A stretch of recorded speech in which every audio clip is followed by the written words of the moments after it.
sure that we are. There we go. Perfect. Hey, y'all. All right. We are here.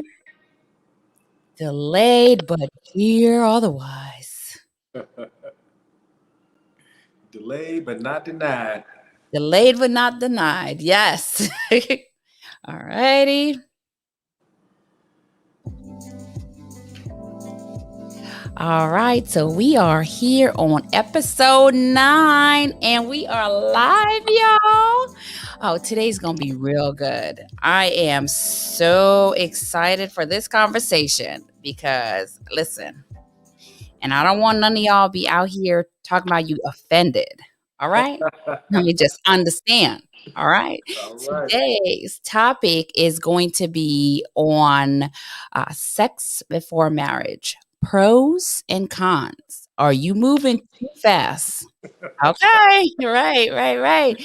So let's get into the sauce. Today we have a relationship coach, matchmaker extraordinaire, Nyatu, official Hitch.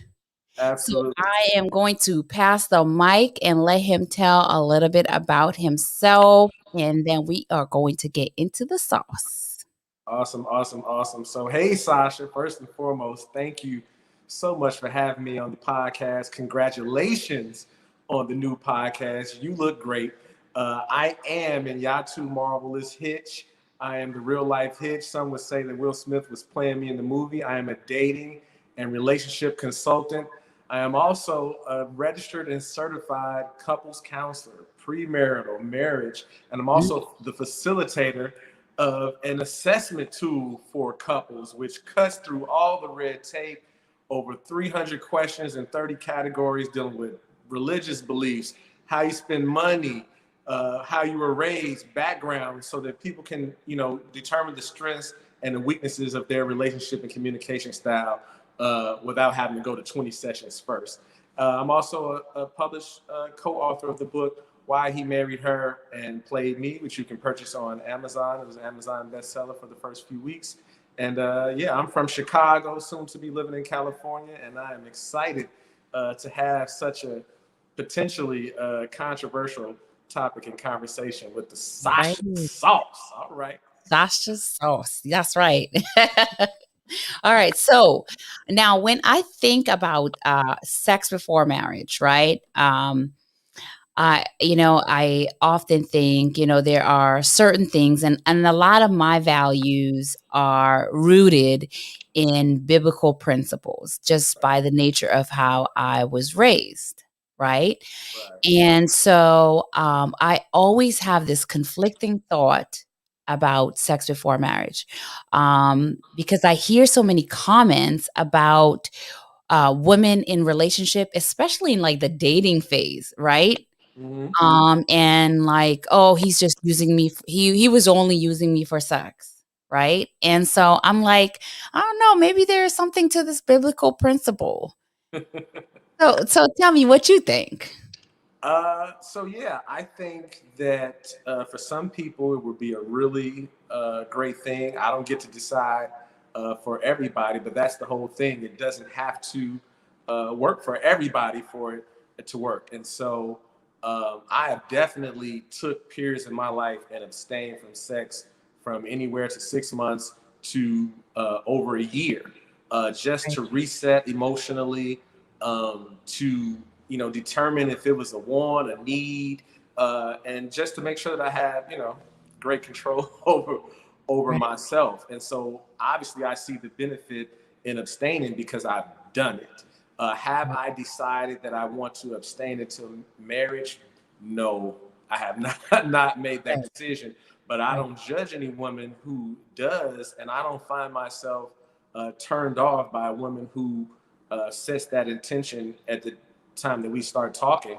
If I'm enjoying getting to know her, I don't see a reason to stop because my point is not to have, my top priority and top goal is, It's is not to have sex it's just sex. with Right. this Right. woman. Right. But do Absolutely. you think that it complicates things? Because so my thing is, right? when you enter that into the relationship, right? It's Uh-huh. like your thoughts get clouded. You are so caught up in the emotional intensity of this thing called love, right? Because sex is a very spiritual, like connection, right? Like it's something True. that is, it's not something that, oh, you could just have sex. And even people that, let me just pause for a minute. People who say that you could have sex and not be affected is like you're not tapped into your subconscious mind, because it is a spiritual connection, and you are connected. You're connecting with different people, so with that, I'm like, if you're dating, right, to find your spouse, and you're throwing sex in the mix, um, is that really, like, how does that work? Is that really effective? It can be. So, human beings are monoliths, Sasha. And so, even though I can't just go around having sex with women willy nilly and not feel anything, and you may Right, not, that doesn't mean that there aren't any people that exist that's possible for them. I am really learning. The more that I live, the more that I'm learning that everybody is definitely not like me. And, right, what's right, considered to be normal is subjective. And so ultimately, I believe everything can be done healthily and unhealthily. So the opposite of someone having a sexual relationship that's healthy is one that's unhealthy. And so there are people who right, are able to bring sex into the relationship phase and still maintain focus. So uh, right, right, myself personally, I um, value so many other things from women, black women in particular, that vagina is just not huge on the list. That if right, vagina is the only thing I'm looking to get from a black woman, then I'm blind. Because there's right, so much more to offer. And I'm not trying to be funny. I like sex. I love sex. At some point, I might have thought I had an addiction. But right, that is not the best thing that women have to offer in my experience. And so I found myself in situations where sex did enter the relationship before marriage, but I would put things on pause and say, hey, let's make sure that we're spending as much time having meaningful conversation as we are, you know, loving and lusting after each other. And so, right, so many right, nights out of the week, a woman was confessing to me that she felt rejected. But mhm, again, you have to be very intentional about getting to know a person, or you will look up and 6 months will have gone by, 3 months will have gone by, and somebody will be asking, what are we? But you've done nothing but have a lot of sex and have brief surface conversations in between those sexual escapades. And so you right, you can balance it. There is a such thing as being able to balance it. Everybody can't, but some people can. right. And I think, I mean, that's a good point, because you really have to know yourself, right? And Absolutely. see what works for you. Like, my grandfather used to say, what's good for the goose is not always good for the gander, right? Right. Right. You have Right. to know yourself and understand what works for you. Um, and so in that though, right? Uh-huh. Because I remember I was on Clubhouse one of those days, Right. right?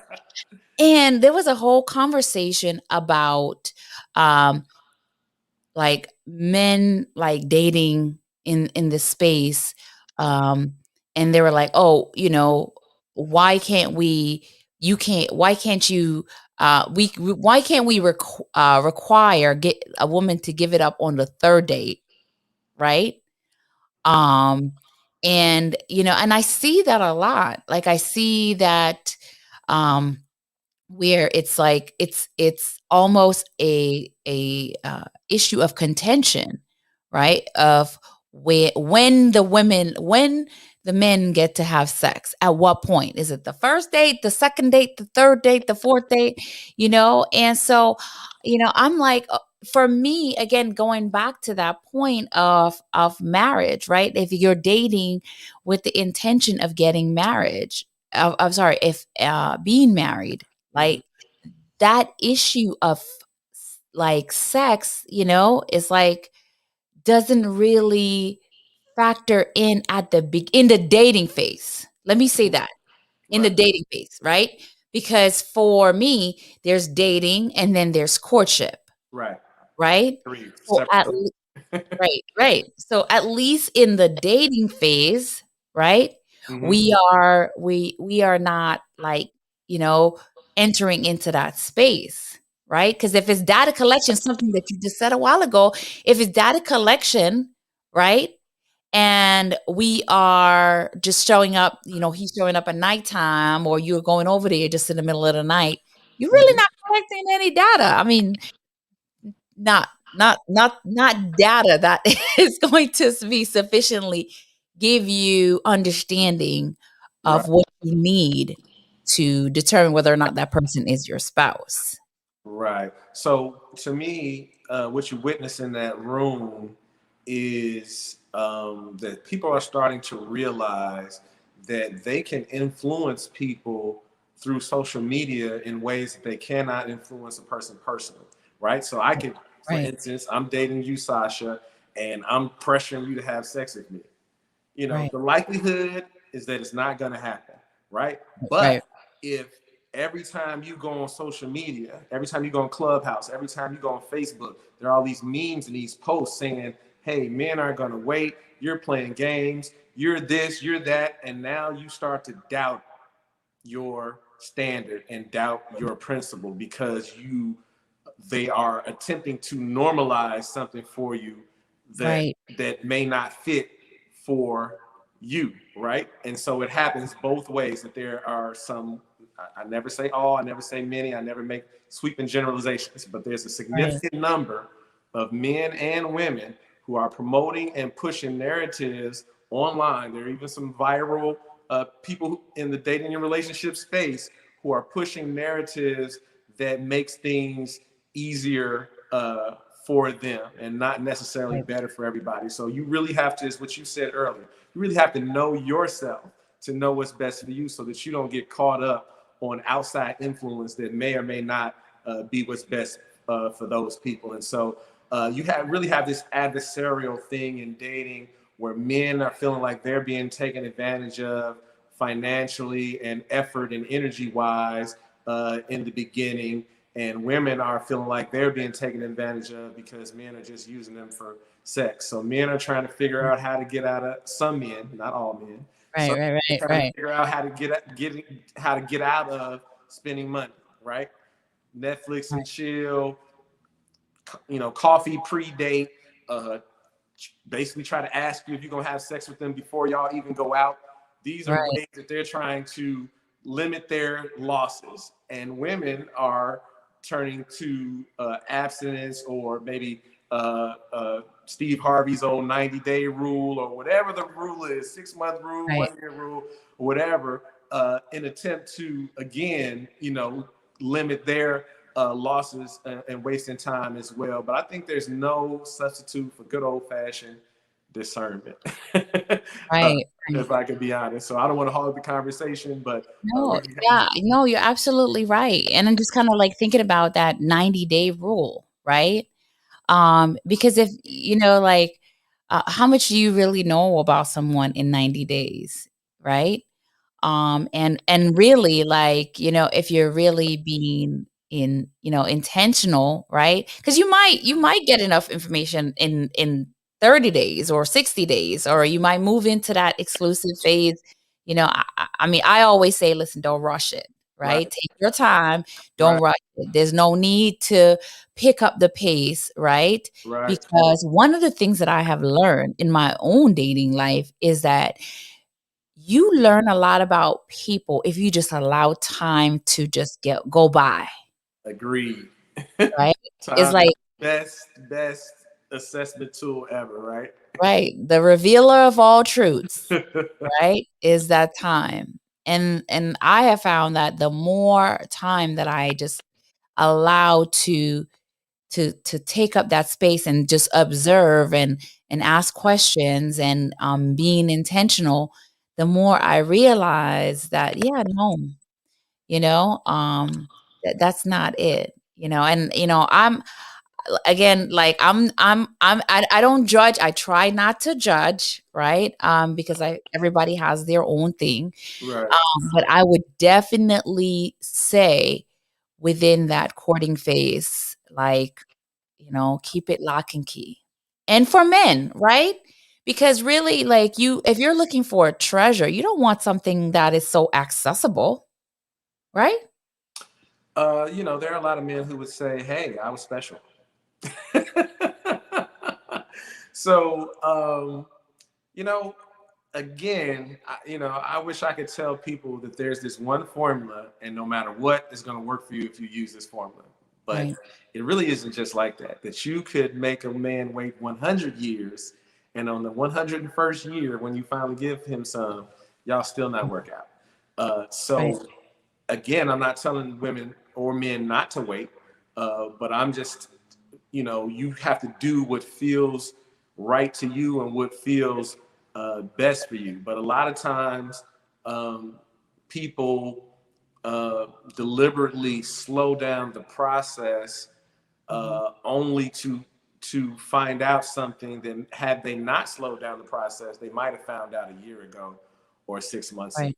And so I do believe that time reveals things. And you know, for me, um, without a test, there is no testimony, right? And Right. that doesn't mean I have to do you wrong or you have to do me wrong. But if I let time go by, something will come about organically that will be more revealing about your character, my character, and our connection. I am perfectly willing to wait for that organic challenge, obstacle, adversity, whatever it is that Right. exposes us. So, again, when I'm talking to someone, I'm dating someone, I'm collecting data, I'm listening to everything they're saying and remembering everything they're saying. And that database is looking to, over time, match what I've been told up with what I actually see through action, right?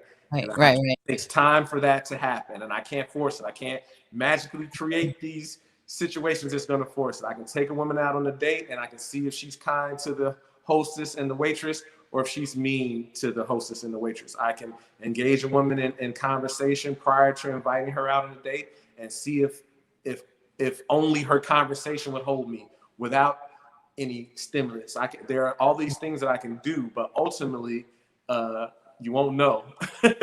until Right. some time goes by. But that being said, how many times have we seen people be in relationship for years and or even marriage for years, only to say, "Hey, I don't even know this person."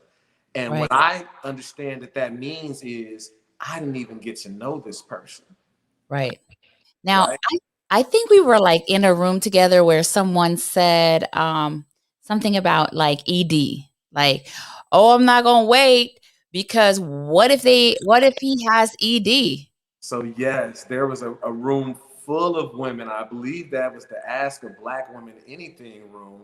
I believe Right. 700 people in the audience, and there were about uh, 16 or so women on the stage, and all of those women said they got to find out something before marriage. And yeah, I never thought about that, but yeah, they brought up that, hey, a man might voluntarily say, "Hey, yeah, we can base in marriage and put no pressure on you whatsoever." And then Right. you find out once you're married it's because he can't perform anyway. So it was never an issue. That sounds like a tough situation because, of course, he's going to say, "But I thought it wasn't about that." I Right. thought Right. it was about love. And I'm sure the women who are abstaining wouldn't be happy about that scenario. But I don't want to scare Right. anybody, but that's just something some women brought to Right. the table that I had never even thought of. And in thinking about that, right? And exploring that, right? Because so when she said that, I said, well, that's not necessarily true because you could find out if there is an issue by your questioning process, right? Like, that's how I feel, right? Because, I mean, I'm going to explore different aspects, right? I'm not gonna say, "Oh, well, I need to," because I think that is more of an excuse. I think if Well, at the help core. me understand this, Sasha. Uh-huh. We want to wait for sex, Right. but we want to have a lot of conversation about sex while we're waiting. No, no, no. So I have, you have conversations that will reveal issues, right? Okay. Maybe. You don't necessarily have conversations about sex. I mean, I don't believe that's something Okay, that I was is just checking. I wasn't accusing you. beneficial. No, no, no. But I do believe you have a conversation that, encourages certain level of transparency, right? Mm, So, like, I would ask, like, at some point, is there, what about your last relationship? Because if he has ED, right? I mean, it had to have come up sometime. He didn't just find out. I mean, yeah, but the that, I mean, again, that would, we're talking about an example of a person who's looking for an opportunity to hide it, probably. So right, I don't know. No man has come to me and said he has erectile dysfunction. I've never seen any men make that announcement on social media. Women make that announcement about men right, on social media. But so I don't know, and I haven't. I haven't really been able to really explore that type of conversation with a woman where a guy was upfront. I've never heard a woman say, "Yeah, right, he told me right from the start he had erectile dysfunction." And I've also even wondered sometimes about, because I know guys in wheelchairs and things of that nature, and they date women. So I don't know where the paralysis right. starts and ends, but I've never engaged in that conversation. Have you? I mean, I haven't Okay. particularly, right? Okay. I always inquire, like, past relationships, right? Just so that I could determine how fast they move, Okay. right? Just like if you are dating someone and, like on the third date, you are like having sex, what makes me different? You know what I'm You're, saying? you're Like, what makes solid, and that was no, no, That was Jane right. Doe. Right. So, I mean, I get the part that, we are all unique, right? We're all unique, but in the sense of patterns and understanding this person, right? What is it about it? What is it about me as a person, right? That makes me different than any other person that you've wanted to sleep with after the third date, you know? And so for me, I mean, I pay attention to that stuff. So it's not necessarily that I'm talking about sex, right? But it's more so that I'm creating a space for intentional conversations, Right. And when we go into the courting phase, right? And things kind of like gear up a notch, right? You still get an opportunity to find out, whether or not this person, because it would be more of a concern of transparency and whether or not this person is honest. And I think that you could find out things by just asking questions, asking questions. And I think a lot of time, what I've seen is that women are afraid to ask questions. Uh, you know, um, and you tell me, because I'm only speaking from a woman's perspective.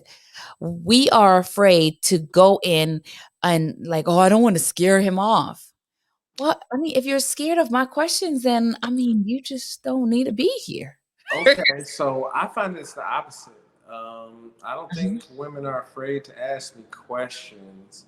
I think they're sometimes afraid of answering my questions. Okay. So, but again, I don't believe that that's necessarily everybody's experience. I believe a lot of people don't know what questions to ask, believe it or not. Mhm. Sasha, you're an attorney, right? Yes. So that might help you in that space tremendously. Okay. Ask Right. Right. people questions because no matter what area of law in, you're probably having to be very direct and assertive and ask Right. people questions. And so a lot of my clients, I found that they had just been trained to ask a lot of surface stuff and they never Mhm. thought to. So I've done, whole Facebook lives on just good questions to ask, simple stuff. Are you happy? Right? Because you don't Right. even know if you're dealing with a happy person. And if they're not, you're not going to be able to make them happy. So that's really important right from the start. Right. Right? Uh, Right. Right. Right. That's good. yeah, when I've asked women, are they emotionally available? It's like there's a pause. Okay, what does that even mean? And Mhm. so it's hard to lie about that because I'm there's going to Right. be a follow-up question. Okay, well, what does that look like to you? What does that Right. mean to you? When a Right. Right. person Right. tells me they love me, okay, great. Now, what does that mean? Right. Right. Tell me Right. what that means. Is it just a feeling? Is it a decision you made? Things of that nature. And so I believe that you definitely can be very intentional about questions and asking questions. But if a guy or a woman wants to hide some sexual dysfunction, it's very easy to do. So hopefully you just have to be dealing with an honest person or be able to discern through some other line of question whether they are or whether Right. they aren't. Um, so yeah, I mean, I'm Right. reading statistics that's saying that 70% or more of women don't experience orgasms in sex. Are Right. women volunteering that? And I've dated a lot of women. Are they volunteering that information through conversation?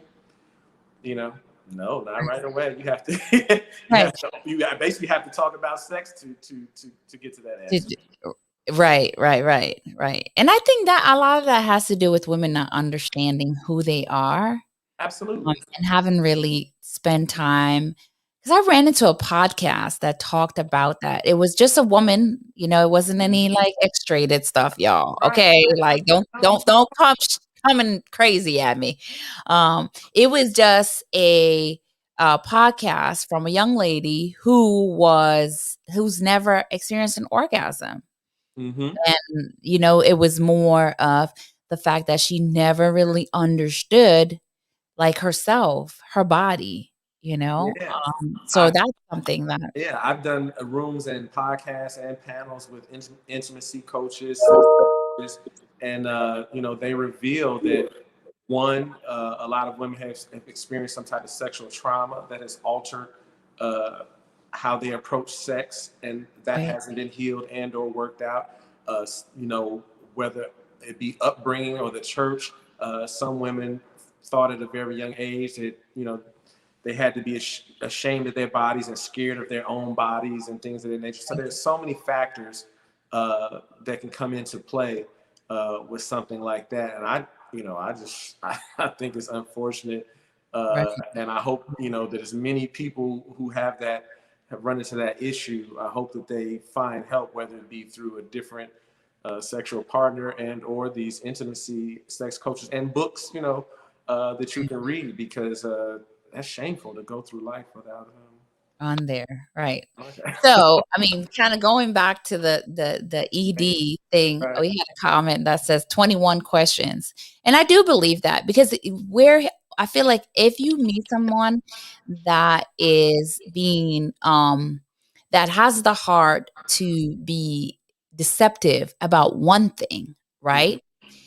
They're going to be deceptive about other things, and I believe you may be able to not be able to spot that ED, but you may be able to spot something else and he may be eliminated or she, you know, off well, ED. So Right. we Well, I may definitely don't want to make it a different podcast, but I've Right. encountered some people who I felt like were normally very honest people, but that one little area where they felt shame or embarrassment that they were not so quick to talk about it. So I wonder, again, I don't have a ton of experience in this area, but Right.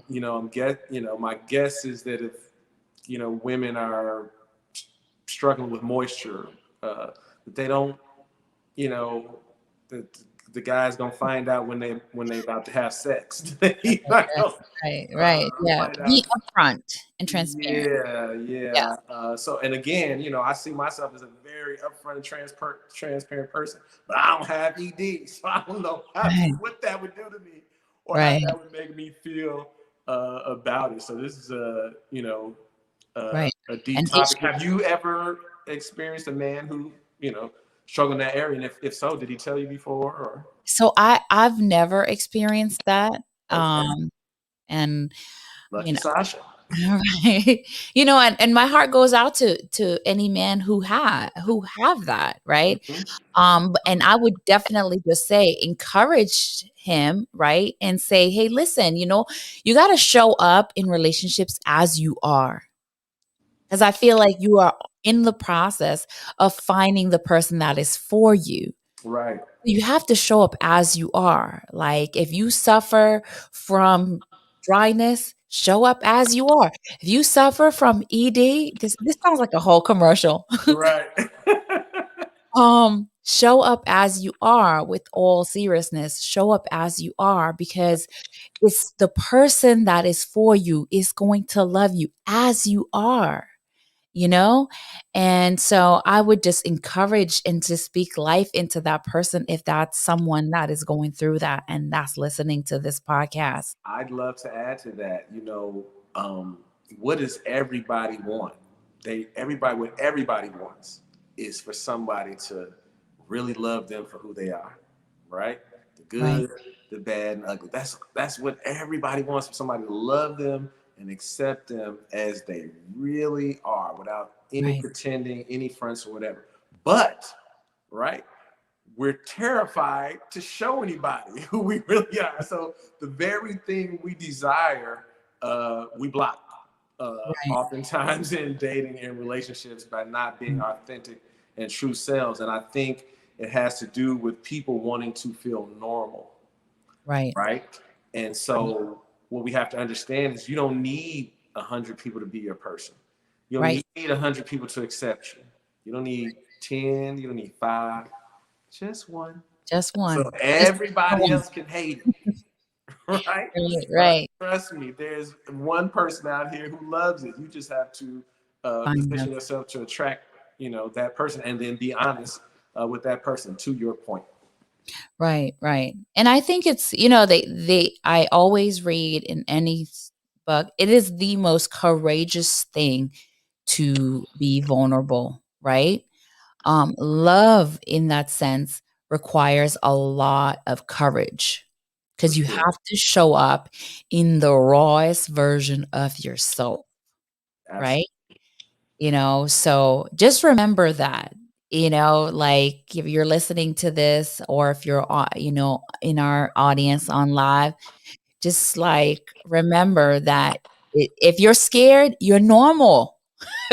For sure, for sure. Right. You do it You to fear, and so that is why so many people don't succeed in dating and relationships, because they're operating from that space of fear. And so right. nothing great will happen in your life without some bravery, right? Without right, If you make all your decisions based on the fact that you're scared, there will be so many things that you will never do. So greatness comes from feeling that fear. So the bravest person, the person who did the most amazing thing, they were right, scared, right? right, But what they decided to do with that fear was to push themselves forward anyway, and right, understanding that, for anything great to happen, some fear is going to have to play into it. So I've heard some of the most highly paid speakers in the world talk about the talk they have to have with themselves in the mirror, still 30 years later, right there right, in the green room, looking in the mirror, having that same conversation they used to have with themselves when the audience was 5 people as when it is 100,000 people. And right, so, yeah, you're gonna have to uh, be brave. And so, my philosophy, and I believe this to be true, is that if I put my all into a relationship and I put my all into a woman, and it works out, I'm gonna be great. right. If I do the same thing and it doesn't work out, guess what I'm gonna be? Still great. I'm gonna be great. Still great. Right. And that is Either such a way. great point. Right, exactly. And when a And that person knows that, they'll be okay. Go ahead. right. And that comes from and we'll circle back to the topic, but that comes from coming into the relationship complete, right? Because Absolutely. I'm not I'm giving you what I talked about in episode 1, my overflow, right? It's the same contents of within me, right? But I'm still complete. I'm complete if I love you, right? I'm complete when I leave you, right? And so it's like that's such a great point, is to just like, just because you won't know. You won't know if you are like, if you partially give yourself, as far as, like the non-sexual part, Right. obviously, that's what we talk about. But if you give of yourself, right, to show who you are, this is who I am, presenting myself to you Right. as this is who I am. If it works for you, great, let's do it. If it doesn't work for you, let me know so we can move on, right? No love lost, you Absolutely. know? And so, kind of like circling back to our topic of um, sex before marriage, right? So are we getting a thumbs up, or are we getting a thumbs down, or are we having points on both thumbs up and thumbs down?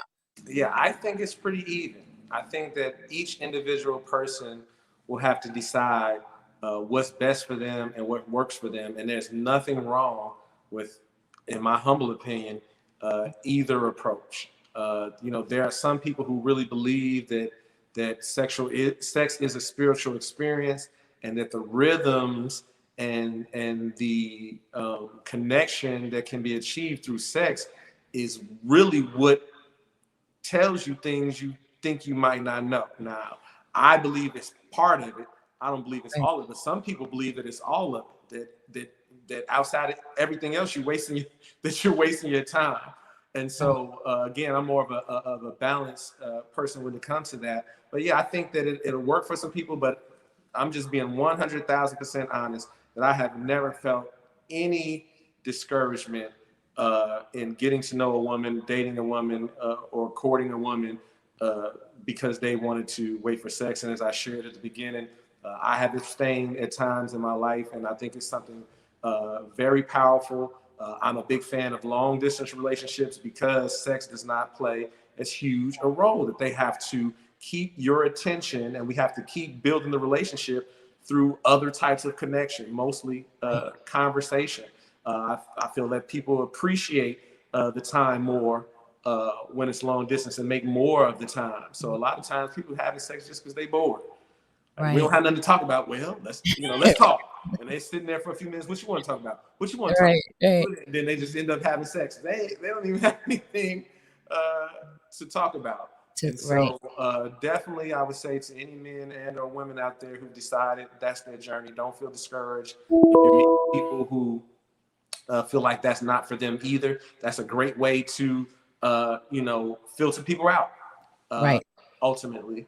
And so I would say don't feel discouraged. And if you're a person who has sex before the 90-day rule, or whatever the rule is, third day rule, whatever the rule right, is, if you feel like you like the results, you feel healthy, you feel whole, you like the results, then continue on. Don't let anybody shame you into right, not having sex, because I do understand that everybody's different. I know sometimes it's hard to believe that it's even possible that a person could do these right, things, but it's just like murder and rape and other things that we would never do. People are out here right, doing it, so right, right. it So exists. just, I guess the takeaway then is just know yourself, Absolutely, understand who you are, and absolutely, make a decision based on those values, right?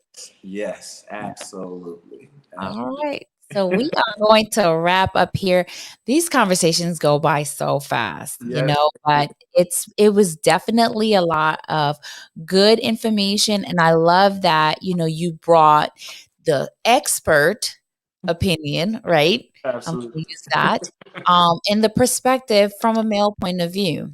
Because I think that is really important too, because, we all, the saying that women are from Venus, men are from Mars, definitely sometimes ring true. And so I think that, it's really important that we get that complete perspective. And, and so I hope that you guys had such a great takeaway as I did. And so we are going to wrap up here, but we will be back next week. I am going to ask Mr. Hitch to tell us where we could find you to get your services and or some good advice for cost, y'all, for cost. absolutely, absolutely. So my website is thehitchagency.com. com, and you can purchase the book. You can book a free 15-minute consultation. You can book a session. You can pay for the compatibility assessment tool. And I have some great blogs and articles on different aspects of dating and relationships on Instagram. I'm Yatu Marvelous Hitch. On Clubhouse, same thing, Yatu Marvelous Hitch. And on Facebook, the way my name is spelled right there on the screen, in Yatu Marvel. And I don't really, I'm not active on any of the other social media spots. But yeah, I'm looking forward to the world opening back up so I can get back to doing relationship panels in person. I've been at the Black Women's Expo and down to the radio station and all types of things. And so I think this is really the path to bringing people together. If people are with their person, I think they have a better quality of life, and it makes for a better world. So thank you so much for having me, Sasha. It was so much fun. It did go by too fast, and I look forward to seeing you in those Clubhouse hallways and rooms real soon. Yes, I will try. It's Clubhouse. Of course, I know. I know. But thank you guys, and we'll see you next week. All right.